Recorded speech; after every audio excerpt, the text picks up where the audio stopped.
Members of the Academy, alumni, and distinguished guests, on behalf of the WVU Alumni Association, it is my honor and pleasure to welcome you to the 29th Annual WVU Academy of Distinguished Alumni Ceremony. My name is Sean Frisbee. I'm the Executive Director of the Alumni Association and the Vice President of Alumni Relations at WVU. I will be your Master of Ceremonies this evening.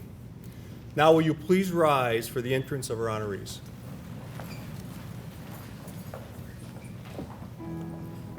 Mr. Jerome Black, class of '82.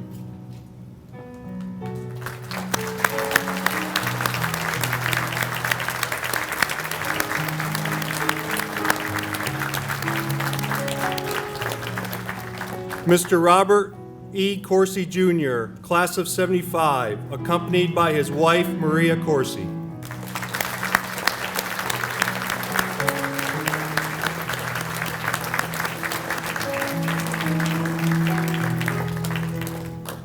Dr. William Neal, class of '66, accompanied by his wife, Dr. Martha Mullet.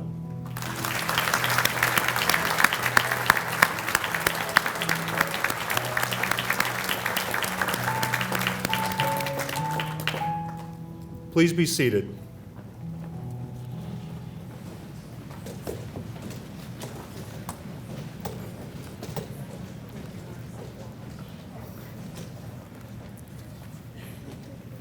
I would like to introduce President Gee for a special message.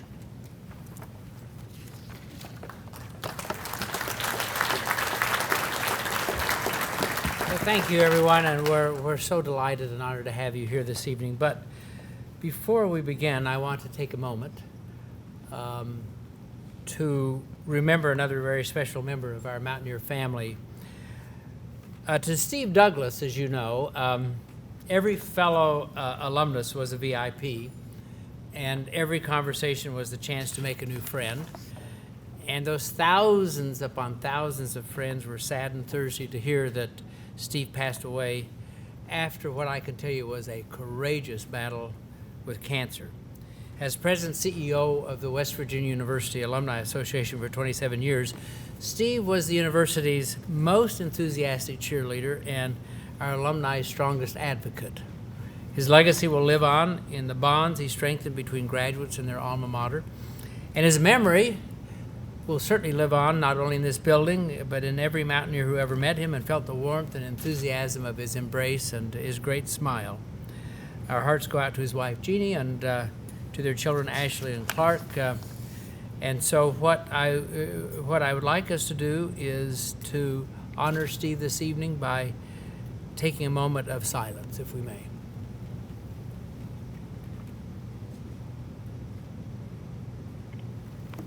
Thank you.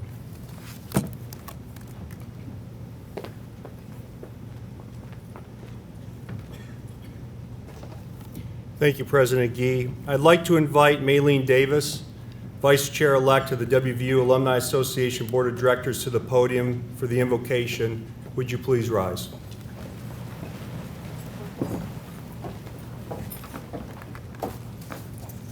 Good evening, everybody. Let us pray.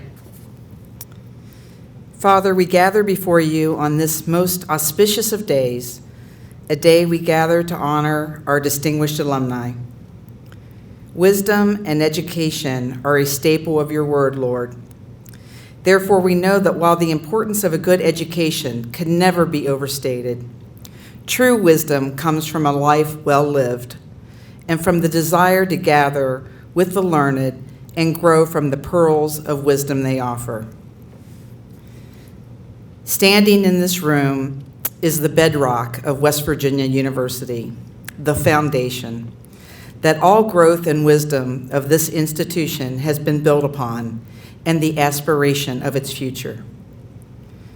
Father, these alumni are a gift that have shaped my life in unexpected ways, and it's with a humble heart that I ask for your blessing on these men and women this evening, and for all who come to the hallowed halls of West Virginia University in search of becoming wiser and nobler scholars capable of affecting change in this world you created. Bless us as we try to live up to the intellectual and moral example that we have learned here, and for which we are profoundly grateful. Amen.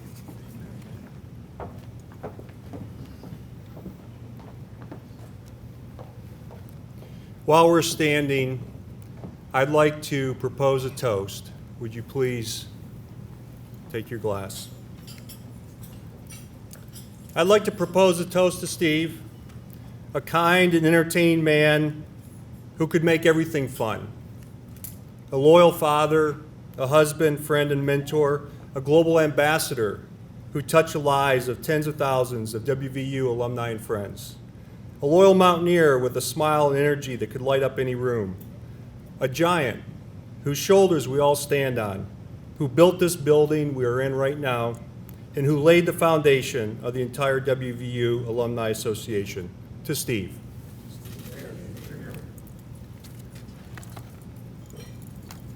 Please be seated and enjoy your salads.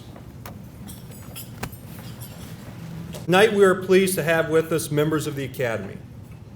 When I read your name, would you please stand and be recognized? I ask that you remain standing and hold all applause until all the names are read. Dr. Jim Cavaney. Mr. Larry Schwab. Dr. Tom Minigan. Vivian Woofter.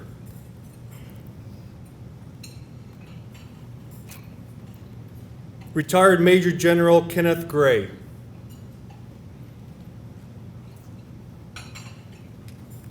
Retired Lieutenant General Kenneth Weichel.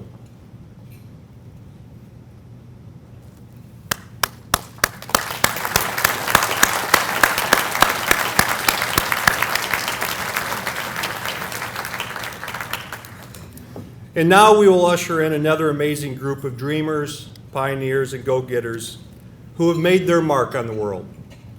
As we meet them tonight, you will be in awe of their extraordinary accomplishments.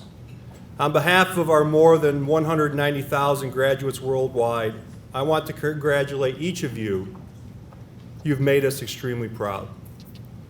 Before introducing our inductees, I'd like to take a moment to thank all the sponsors of tonight's event. The College of Business and Economics, WVU Medicine, West Banco, WVU Dining Services, and the WVU Foundation.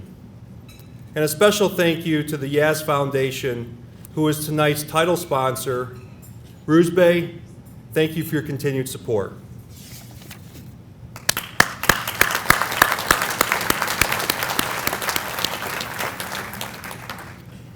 At this time, it is my pleasure to introduce Mr. Woody Thrasher, Chair-elect of the WVU Alumni Association. Please join me in welcoming Woody.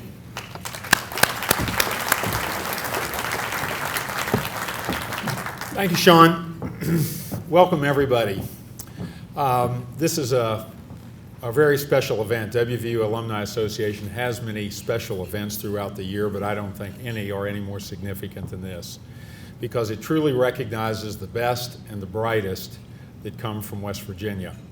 You know, we've got a very nice sort of event going on today where we have invited, it's today and tomorrow, where we've invited presidents of various chambers, various chapters throughout the country to come in and sort of learn more about WVU and how to run a chapter. So I would like for just a moment for all those folks that have traveled from across the country to stand up and get a little round of applause.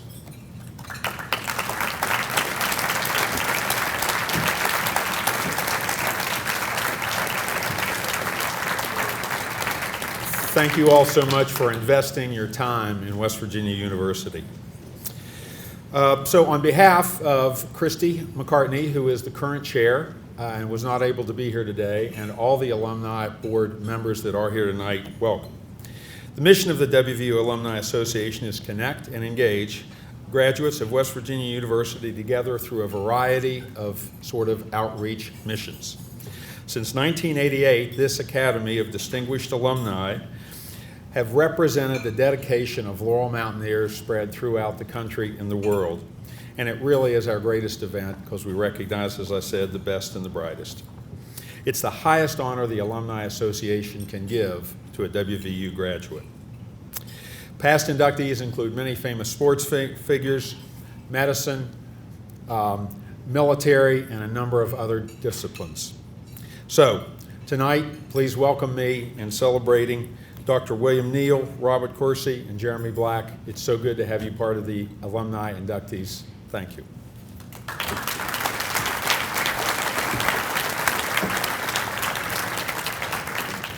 Thank you, Woody. At this time, it's my pleasure to introduce WVU President E. Gordon Gee, who will offer a few remarks. Please join me in welcoming President Gee.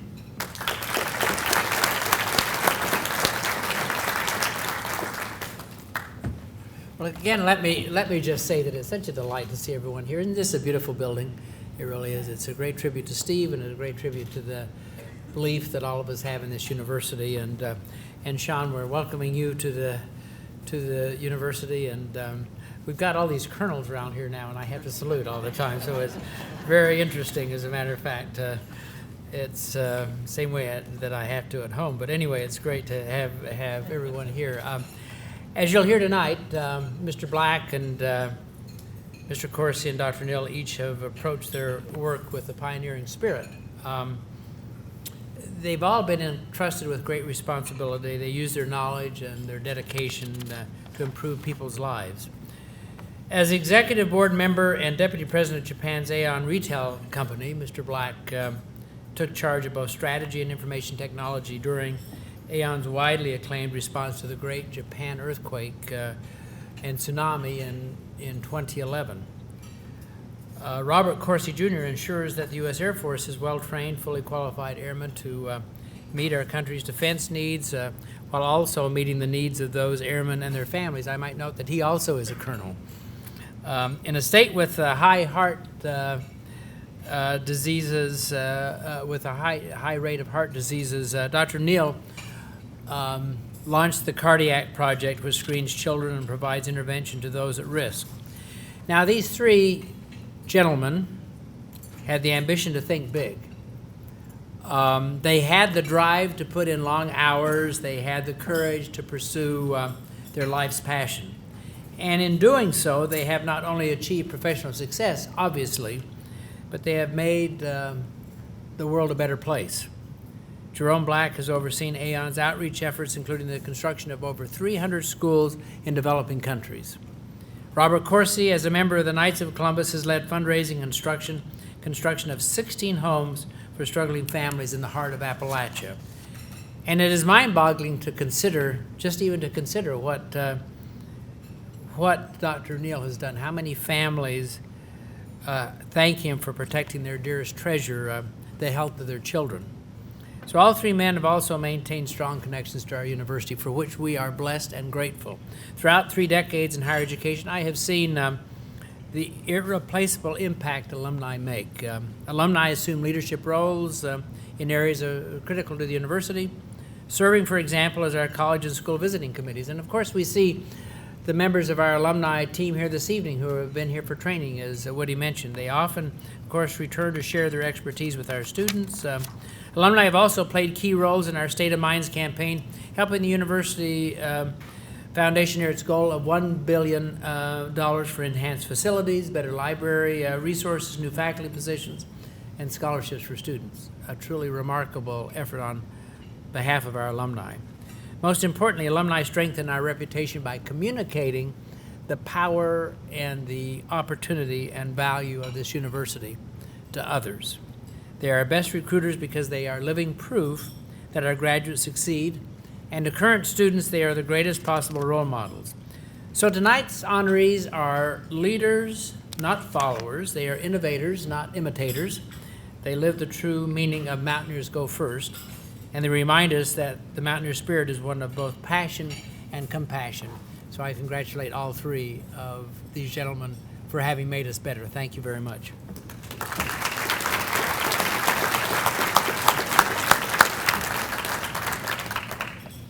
Thank you, President Gee.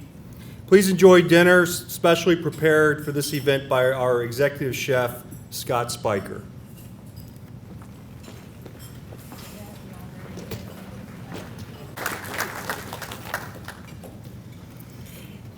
I would say Jerome, but he's asked me to say Jerry. Jerry Black grew up with West Virginia University in his heart. And even though his life is now in Japan, where he has flourished as a top executive for one of the most recognized companies in the world, that mountaineer spirit in his heart has never faded. Even though Tokyo, Japan seems a long way from where he spent his formative years in Kingwood and Morgantown. The truth is that Jerry is the very definition of an Academy of Distinguished Alumni honoree, a 1982 accounting graduate of the College of Business and Economics.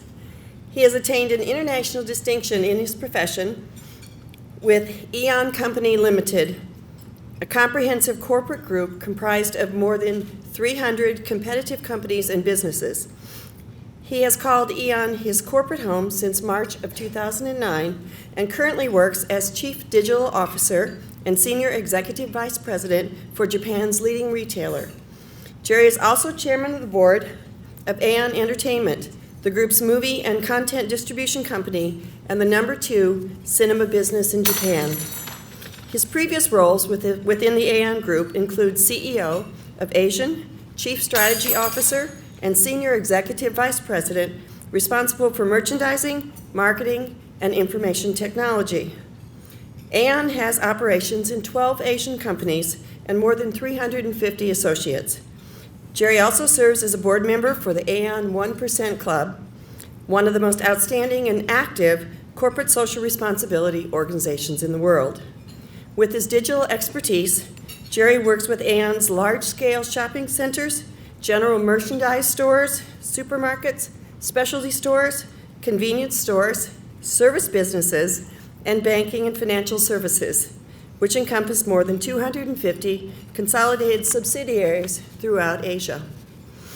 Aon is one of the most forward-thinking international retailers, with a revenue forecast of 8 trillion yen, approximately 66 billion, over 150 shopping malls, over 30 credit card holders, and over 30 million e-money cards, as well as several established specialty stores, chains, convenience stores, and service businesses.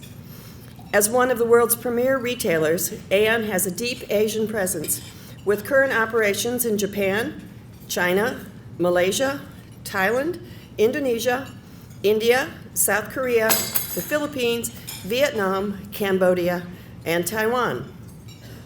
Jerry has been Chief Digital Business Officer and Vice President of Aon Company Limited since February of 2015.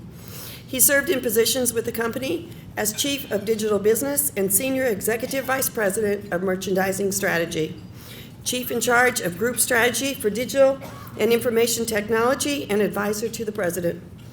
Prior to Aon, Jerry served as President and CEO at Kurt Salmon, a global management consulting firm headquartered in Atlanta, Georgia. While he grew up in Kingwood, as I just learned, number 7 of 9 children, and his family later moved to Morgantown, and he graduated from Morgantown High School. We at B&E are proud to say that Jerry was inducted into the B&E Roll of Distinguished Alumni in 2013. Jerry is married to his wife, Sayuri. The couple has 2 sons, Nicholas and Alexander. With great privilege and honor, I am pleased to introduce Jerry Black as a new inductee of the West Virginia University Academy of Alumni.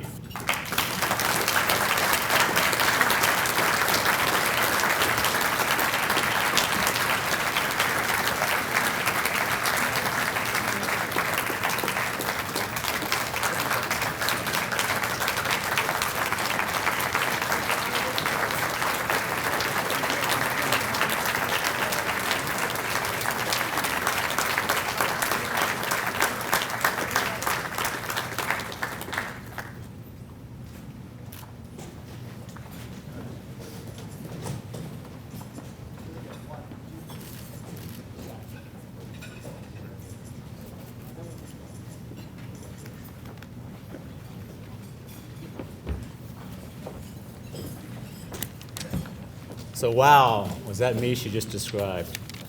I will tell you that's not the way I grew up in 1982. So, you know, this is quite an honor. I'm very humbled, and usually not this emotional, but when you love a place as much as I love this place, it means so much. So many of you that are here tonight have impacted my life more than you can imagine and have my appreciation and my love. But I'm also so blessed to be in a room with everybody that bleeds blue and gold as I do. My wife, Sayuri, and my sons, Nikki and Alexander, couldn't be here because they couldn't make the trip from Tokyo, but I can tell you, if they were here tonight, my two sons would finally understand why Pitt is the only school they are forbidden to attend.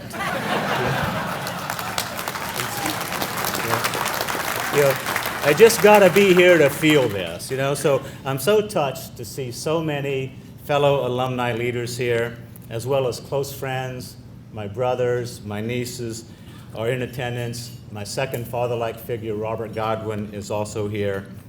Then there's my wonderful sister, Maggie. She's not here. She's in the hospital at Mount General, so my prayers are with her, but I want her to know, Maggie, if you're watching this video, we love you, we miss you, we wish you were here. Now, Maggie believes I'm the luckiest person alive because I've survived sarin gas attacks, a kidnapped attempt, a terrorist bomb, and of course in Japan, earthquakes, tsunamis, and nuclear meltdowns. So she just thinks I'm lucky. But for me, what's incredible is to have so many friends and family and the opportunity to have attended WVU, which took a boy from Kingwood and Morgantown High School and prepared him to go to the world and lead companies on a global scale and to lead boards. I do apologize that when I was at Morgantown High School, I did climb over the wall at Old Mountaineer Field a few times, but I wanted, I wanted Dean McIntyre to know I was just kind of scouting the future location for the B&L school. So I consider this evening a celebration for my co-inductees, Dr. Neal and Bob Corsi, but also for the university to self-validate the mission of preparing so many people to contribute to society. I think that's really important. I saw an ED talk where Dr. Gee talked about the importance of public education. And in that talk, he basically said that our founding fathers understood that the future of our nation was based upon our ability to reason, debate, think, and to act. And that so impressed me that I wanted to bring a little bit of a global perspective as to what it means, the value of being a WVU alum. Nelson Mandela said that education is the most powerful weapon that you can use to change the world. And I've seen that firsthand in Asia. In my company, we built hundreds of schools, hundreds of scholarships we funded, and we built shopping centers all across Asia. In my dealings with presidents and prime ministers, I have learned that education is universally the greatest hope for improving people's lives. I think we should always remember that. The young people across Asia, they always ask me, how can I learn? The prime ministers and presidents, they always ask me, how can we teach innovation? And I say to them that the answer I give them is based upon a great gift that I received from this university, and that is the ability and freedom to participate and debate is vital to the ability to think and to reason and to act. However, other values learned at WVU, such as self-sacrifice and commitment and duties to others, have carried me through many challenges, such as the Great Japan earthquake and tsunami, where Japan lost 16,000 people and we lost 20 of our own people in our company. Sadly, many expats at that time were leaving Japan. However, I suppose that I was able to demonstrate that I'm a true mountaineer because West Virginians do not run from challenges. Urgent matters at that time included rebuilding, repairing, and reopening stores, reconstructing our supply chain, ensuring that people were fed, and also ensuring that our food chain was free from radiation. And oh yeah, there was one other opportunity to prove that I'm a lifetime mountaineer, and that is when, amongst all these product shortages, the chairman of Kirin Beverages walked into the room. He said, "Black Son, thankfully you are still here. Please don't leave. Japan needs you." Of course, I said, "If you keep making the beer, I'll be here." And so in closing, in today's world, innovation is even now more critical than ever. One thing which sets WVU apart is the values and culture learned here provides you with the ability to embrace challenges, innovate, and accomplish great things. At WVU, we all received the lifelong gift of the ability to reason, debate, think, and act. I am firmly convinced that if we develop those skills wisely, we will see the world with compassion, we will easily overcome setbacks in life, we will be able to embrace ambiguity, and see that our path, beginning at WVU, uniquely qualifies us all for success. So WVU taught me to continually rise to higher standards, and for that, I'm eternally grateful. To Dr. Gee, to the administration and faculty, I hope that through my actions, I could serve as a small piece of validation of the nobility of your mission. And to the Alumni Association, thank you for this incredible honor. I'm truly humble, but most importantly, thank you for all that you do to make WVU such a great place. Thank you very much.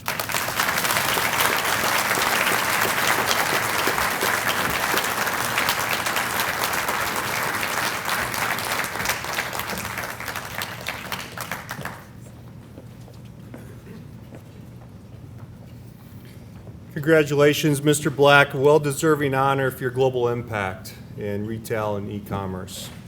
To introduce our next Academy inductee, Mr. Bob Corsi, I'd like to ask Dean Gene Salento of the Benjamin M. Statler College of Engineering and Mineral Resources to the podium.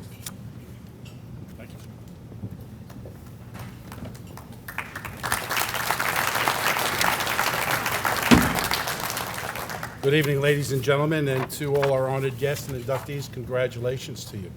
President Gee and Sean, thank you so much for the kind words about Steve Douglas tonight.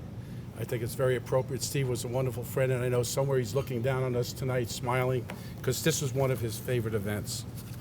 I have the delightful pleasure tonight to introduce to you Robert Corsi for induction into the WVU Academy of Distinguished Alumni. Bob was the first in his family to go to college, a story many of us are familiar with. Growing up in Brooklyn, Bob traveled 4 hours each day to attend Manhattan College, which made his college experience a bit of a challenge, but he never gave up and ended graduating with a career where he's on the academic honor rolls for the Dean's College. Now, his travels every day are somewhat like us when we talk in West Virginia, having to travel uphill both ways in snowstorms to get to school. So it gives you a little bit of experience of what it means to travel on a train 4 hours a day. Bob was an ROTC student and was commissioned at graduation in 1970.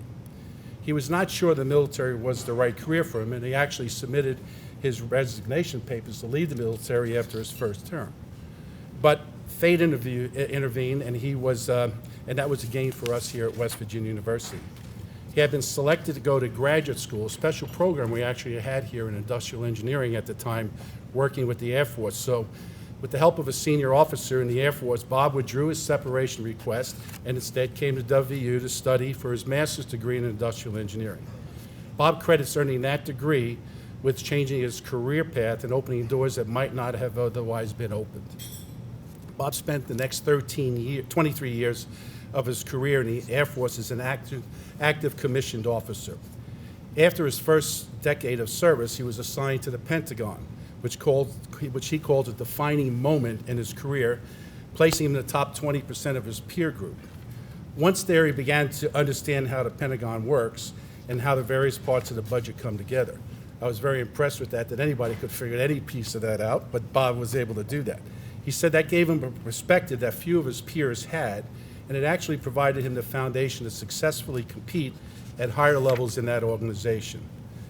By the end of his active duty career, Bob was in the top 1% of that peer group, and he received the Legion of Merit Award at his retirement from the active military, one of the highest military honors you can get. Currently, Bob serves as Principal Assistant to the Air Force Deputy Chief of Staff for Manpower, Personnel, and Services in Washington, D.C. He is responsible for comprehensive plans and policies covering all aspects of the life cycle of military and civilian personnel management. Imagine this, he oversees a portfolio with an annual budget of $41 billion, and 660,000 military and civilian total force airmen and women. Bob has made major contributions to the Air Force during his career. He worked at the Pentagon, as I mentioned, but was not in the building on 9/11. However, he did wind up with the responsibility for managing the relocation of all Air Force staff displaced by the destruction of that facility at the Pentagon. He has also led an extensive review for the Air Force to determine critical vulnerabilities of personnel, and came up with the first such review commissioned by the Department of Defense to figure out what to do. For his efforts for that, Bob was the logical choice by the then Secretary of Defense post 9/11 to lead plans to completely refurbish or construct new facilities to ensure all personnel were in protected spaces that met very rigid anti-terrorism standards that have persisted to today. Bob also led the massive 2013 sequestration effort. Many of us remember that from our funding aspects, and he had to trim $8 billion from the budget. No short task. We should involve him here, President Gee, over in our budget, right? Bob did this with compassion for the hundreds of thousands of civilians that were severely impacted by this very painful decision. He also is a champion for diversity. He championed the My Vector program, a mentoring program within the Air Force that has now become a model for the entire federal sector.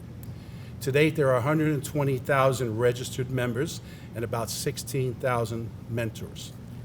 With his active duty career winding down now, Bob was offered the opportunity to join the Pentagon Senior Executive Service, SES. For this service, he has received 2 Presidential Meritorious Rank Awards, ranking him in the top 5% of SES members federally wide. And this year, he's been nominated by the Secretary of Defense to receive a Presidential Distinguished Rank Award, putting him again within the top 1% of all the federal people. Bob proudly recredits his WMSIE degree, Master of Science degree in Industrial Engineering, for providing him the background to rise through the ranks with his current SES level equivalent to a 3-star general. He says that his time at WVU gave him the experience he never has had as an undergraduate. It was a great culture experience, as he says, and he enjoyed the interaction he had with faculty and fellow graduate students, many of them from around the world. Bob is a registered professional engineer, and he's a senior member of many prestigious engineering societies. He's a member of our WIMSE Advisory Committee, and in 2015 was inducted into the IMSE Academy of Distinguished Alumni. Bob and his wife, Maria, who's here tonight, reside in Burke, Virginia. He's very active in his community and church and has led very innovative programs to construct homes for some of the poorest people in the Appalachian region. So, ladies and gentlemen, join me in welcoming Bob Corsai into the WVU Distinguished Alumni Academy.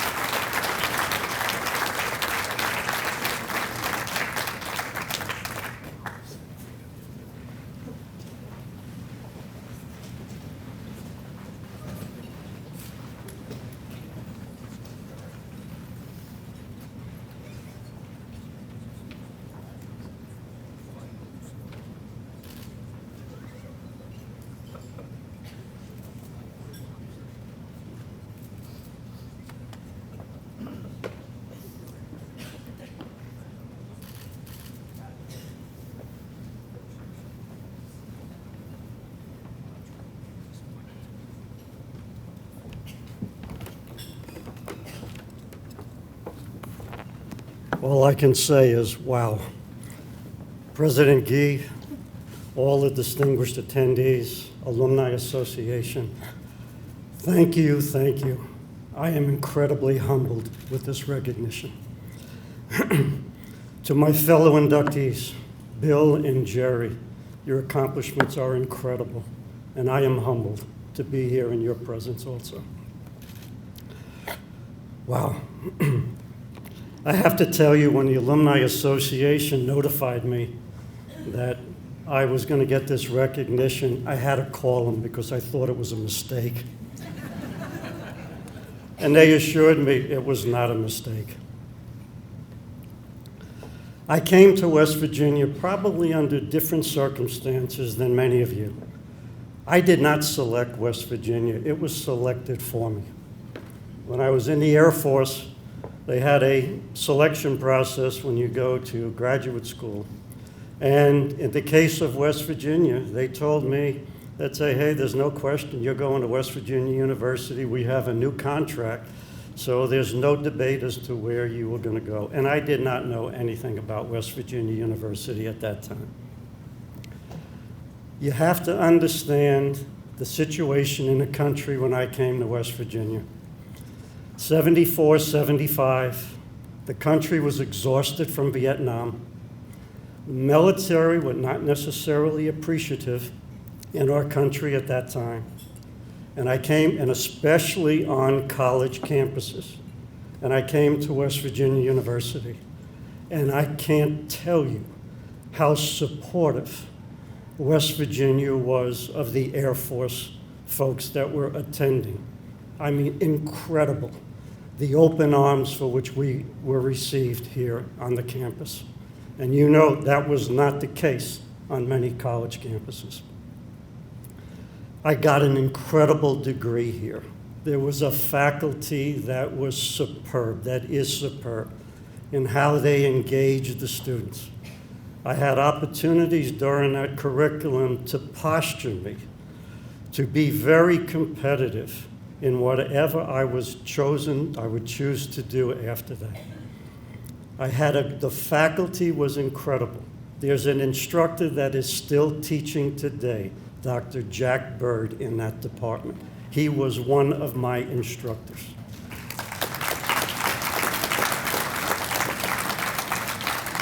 He was engaged with students back then, 40-some-odd years ago, and to this day, he stays engaged with many of the students that graduated out of that department, and he cares. He truly cares. He cares so much that he touches every freshman coming into engineering school. Unbelievable individual. But as I said, it set me up to pursue a career path that I was not on originally. I had a degree in mechanical engineering. The industrial engineering degree opened the aperture up significant for me to get into the human capital area. For those that are not familiar with the Washington, D.C. area, I can tell you politics are alive and well. In the Department of Defense that I have been part of for going on 46 years, we spend an incredible amount of time building a 6-year budget with very rigorous detail in terms of what we were going to buy, all based on funding projections.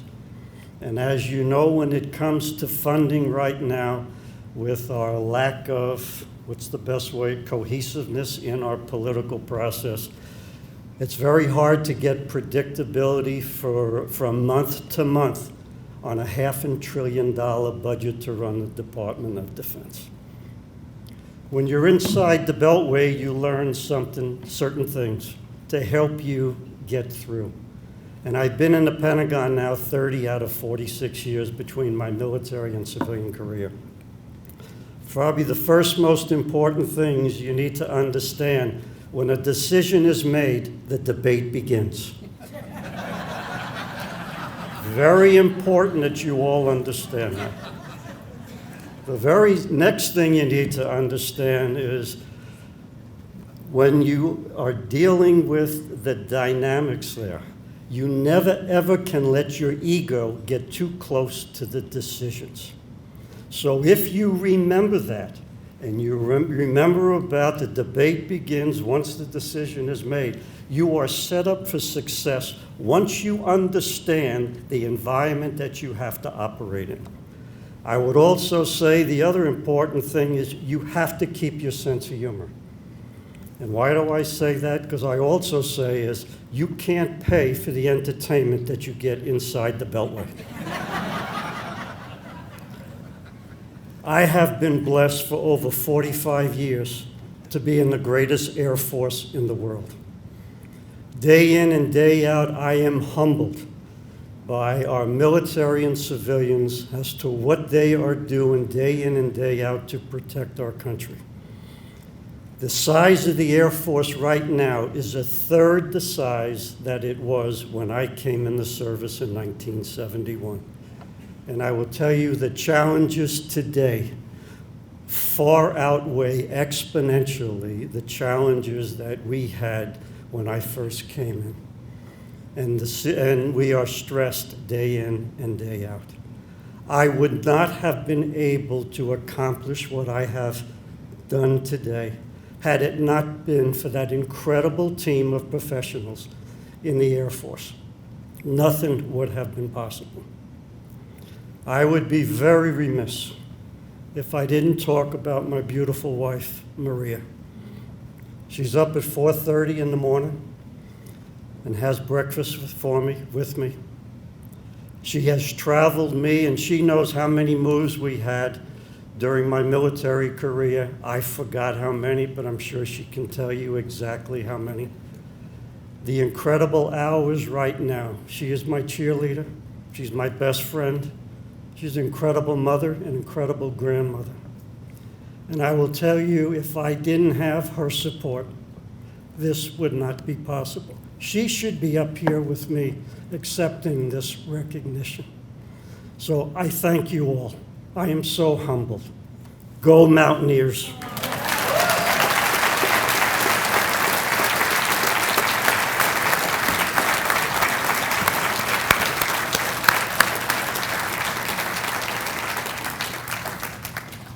Mr. Corsi, congratulations. Thank you for your many years of service to our nation. I'd like to ask Dr. Larry Rhodes, Chairman of WVU Pediatrics, to the podium to introduce our final inductee this evening, Dr. Bill Neal.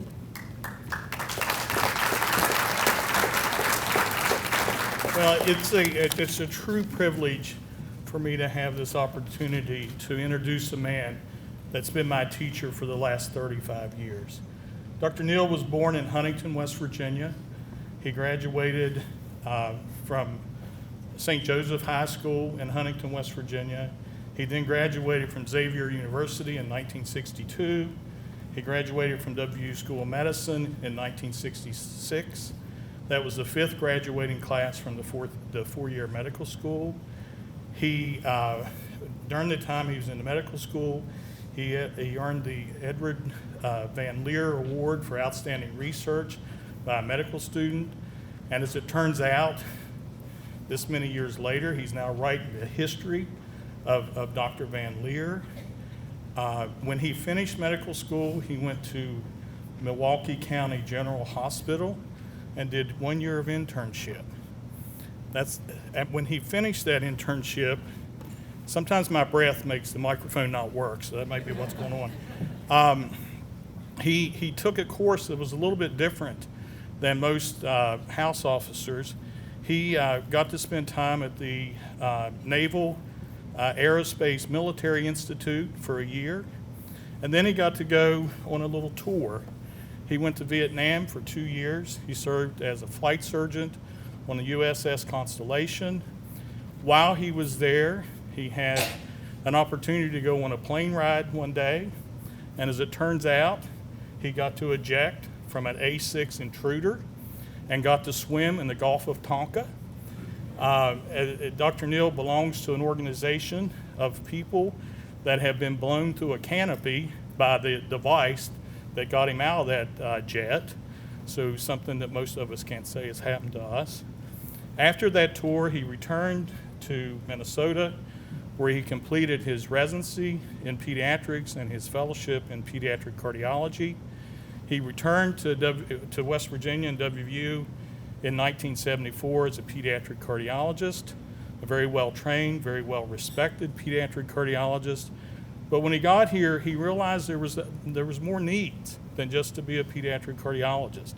And he helped establish a neonatal ICU in Morgantown. He helped establish a neonatal transport service. He helped establish a neonatal intensive care unit in Huntington and in Charleston. During the 1970s, he and Dr. Martha Mollett led to the most rapid decline in infant mortality of any state in the United States. Now, this is not Dr. Neal's primary job. He's a pediatric cardiologist, but he saw the need and he fulfilled that need. And that's kind of the story about Dr. Neal. Dr. Neal is very, very devoted to the people and the state of West Virginia, and he has stepped in on numerous occasions to fill the needs. He was elected as the national president of the Perinatal Association. In 1985, he became the chairman of the Department of Pediatrics, where he served until 1998. During that time, Dr. Neal helped develop the Children's Hospital. The Children's Hospital was a children's hospital inside of a hospital, which it still is today, but hopefully sometime in the next 5 years we'll have a freestanding children's hospital. Dr. Neal wanted us to have a children's hospital, but he knew something else. He knew if we had a children's hospital, we could join the Children's Miracle Network system, which, as you probably know, is an organization that donates a significant amount of money to children's hospitals. Dr. Neal, in 1998, became the chairman of the board of directors for Children's Miracle Network. When he started that job, there was $90 million in their budget. When he finished, there was $280 million. So he's excelled on a national level as well. In 1998, at an age where some of us would like to just hang up and live on our laurels, Dr. Neal developed a second career, third career, fourth career, however we want to count them, another new career with the Cardiac Project, which is a screening program for hyperlipidemia and risk of coronary artery disease in the children of West Virginia. That program is nationally and internationally known. It is one of the greatest public health initiatives in the history of pediatrics. That's kind of most of what I know. Now, this has been a great honor for me because I feel like I know Dr. Neal, but there's some things I didn't know. And I want to just tell you a little bit about the Naval Research Advisory Committee, which Dr. Neal belonged to, by my count, for 14 years. It's an academy, it's a civilian academy appointed by the Secretary of Navy that was started in 1945. It has 15 members, and the members are drawn from the nation of who are preeminent in the fields of science, research, and development, with one person specializing in medicine. Most people that serve on this committee, they have 2 years appointments. Most people get the appointment for 3 times, so a total of 6 years. Dr. Neal, as I said, was on it for 14 years. And in closing, what I'd like to do is just read you something that I found, and I'm just going to have to read it.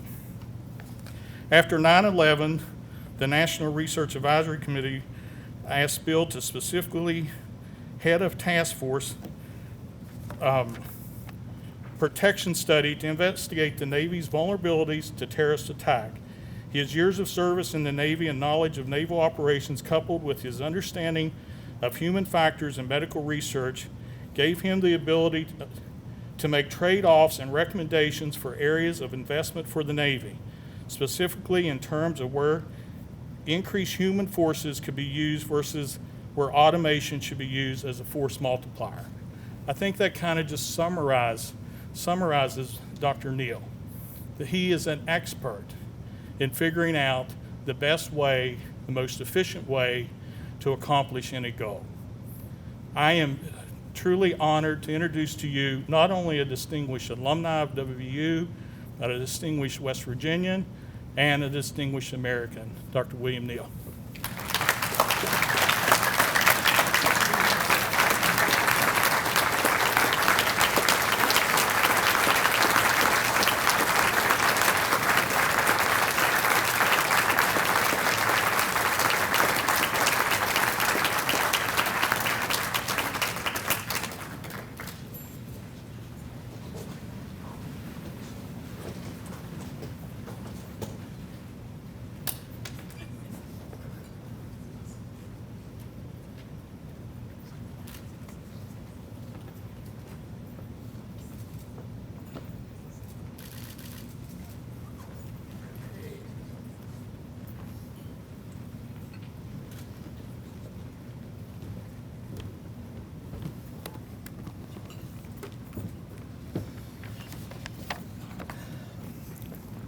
Well, it is indeed a tremendous honor to be here, and I'm as thankful and as amazed as my fellow honorees that I'm so glad to share this evening with.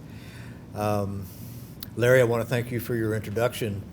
I want to thank my family. I have a son and a daughter here, several grandsons, my wife, Martha, good friends, Babs Nightingale, who was a young nurse the day we began newborn intensive care, trying to set up newborn intensive care, as Dr. Rhodes described, is here. Many friends around here, and I would be remiss because I'll miss some of them, but Roman Prezioso and his wife Debbie, Ron Stallings and Helen, so many folks that are very, very good friends of mine and family that have been so supportive. Unlike so many others who have received this recognition by achieving great things around the world, I remained in Morgantown to witness the transformative experience of many thousands of students who leave here to pursue their dreams. And somewhat atypically, I did not attend undergraduate school at this university, just as you did. It is not lost on me, however, that being an undergraduate at WVU is special. Many remember it as a seminal experience in their lives. I confess to being mildly jealous of friends and relatives who did attend college here. For example, my friend Ron Stallings is here tonight. Those who know him realize that there is no end to stories that emanate from alumni from Boone County.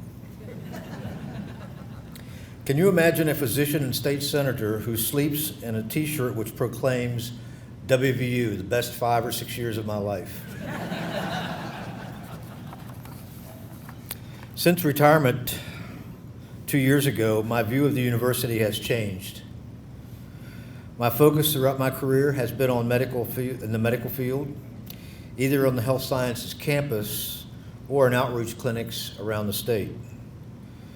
The rest of the university, especially the main campus, though geographically nearby, did not seem so integral to what I was about.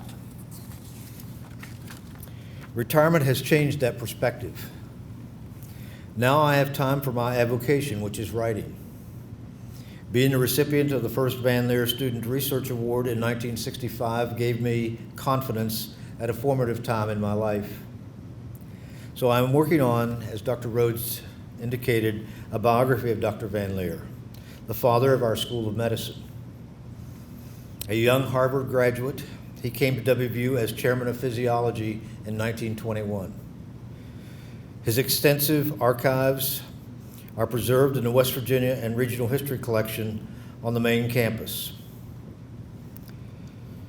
This truly remarkable role he played in preventing WVU and other two-year schools of medicine from being completely done away with by the American Medical Association in the late 1930s, and his tireless pursuit of the transition of a small two-year school of medicine into a nationally recognized health science center we are so proud of today. So that was Dr. Van Leer.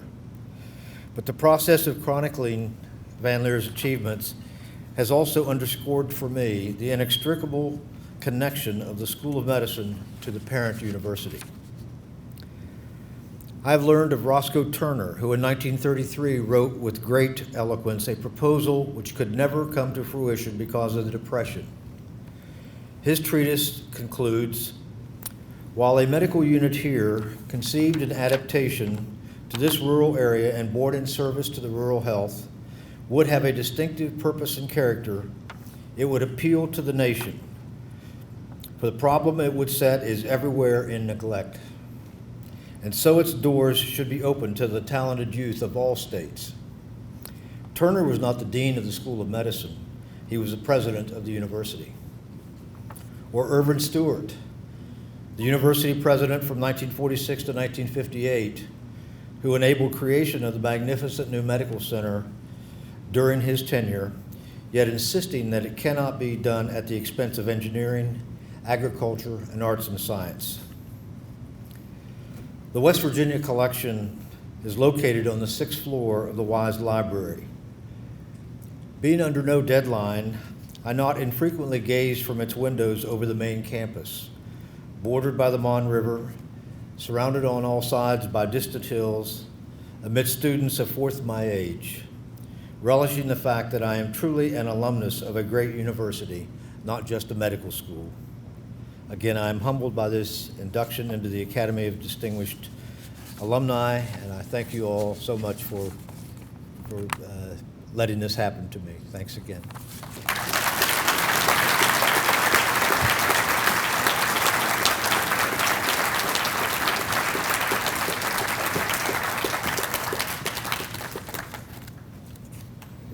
Dr. Neal, congratulations, and thank you for your service to our nation.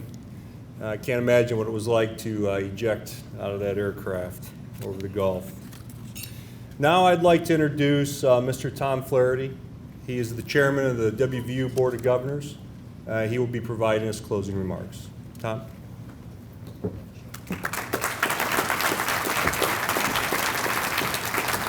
Thank you, Colonel. What a wonderful evening, and what amazing inductees. Before we turn to them, if you'll permit me just a moment of personal privilege to reiterate what President Gee and Colonel Frisbee and Dean Salento said about Steve Douglas. I had the privilege of calling Steve my friend for over 25 years, and I will miss, like this university will, the treasure of his friendship. But I think all of us are 1,000 times richer for having possessed it. Turning to our inductees, congratulations to each of you. Jerry Black, Robert Corsi, and Dr. William Neal, amazing things that you have done, and we appreciate all of it. My wife of 42 years is here with me, Dr. Paula Flaherty, and she has one of her favorite quotes in her office, and it's from Ralph Waldo Emerson, that says, life is a journey, not a destination.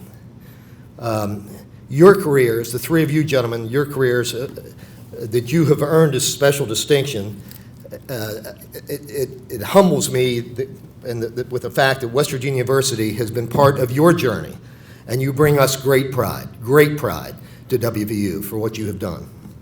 Tonight, we are reminded that the greatest thing that this university can do for our students is the impact it has upon them. And I think that is shown with each of these gentlemen, and they have all mentioned it in each of their acceptance speeches. All of them, like all members of the Academy, have worked hard, have led a life of honor, and have grown the seeds of their education here at WVU to impact the lives of others in remarkable ways. While today we congratulate you, more importantly, we thank you. We thank you for bringing honor to WVU and for being here this evening to inspire all of us on your incredible journeys. It's only fitting that we end this evening with singing the alma mater, and I hope some of you can carry a tune because I cannot. On the back of your program are the words, and if I think you're going to start us off, and if there's someone from the Creative Arts Center here, please help me.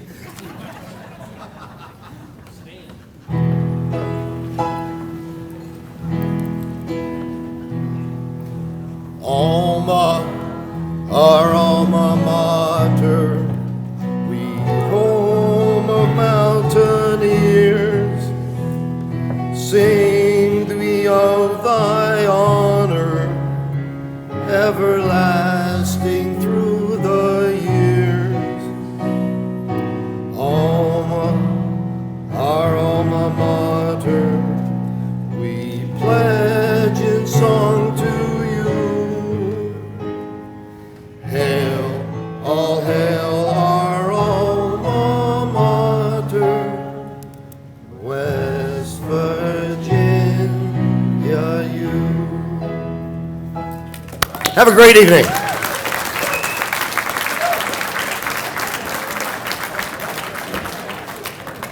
Before we go, I've got one more thing I'd like to mention. Before we go, it takes a lot of work to put an event like this together. And I would like to personally thank our staff. It was a lot of work, a lot of effort. We love doing it. But I want to particularly mention Kristen Hill, Kevin Berry, Mary Kinsley, Allie Cannon, Nicole Riggleman for doing a great job tonight. Thank you very much. How about a round of applause?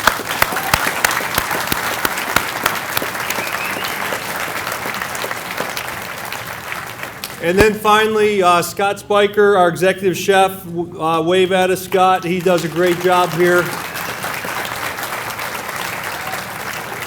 And we employ a lot of students here, and those students who are serving you tonight, it's great to see them out here, and they do a fantastic job, so thank you very much to them, too. Thank you. I invite you to visit the second floor of the Alumni Center now to see our Academy of Distinguished Alumni display. The pictures of our inductees that we took this evening will be on display this coming week along with their bio. But I invite you to the second floor to see our Academy display. Thank you. Have a good evening.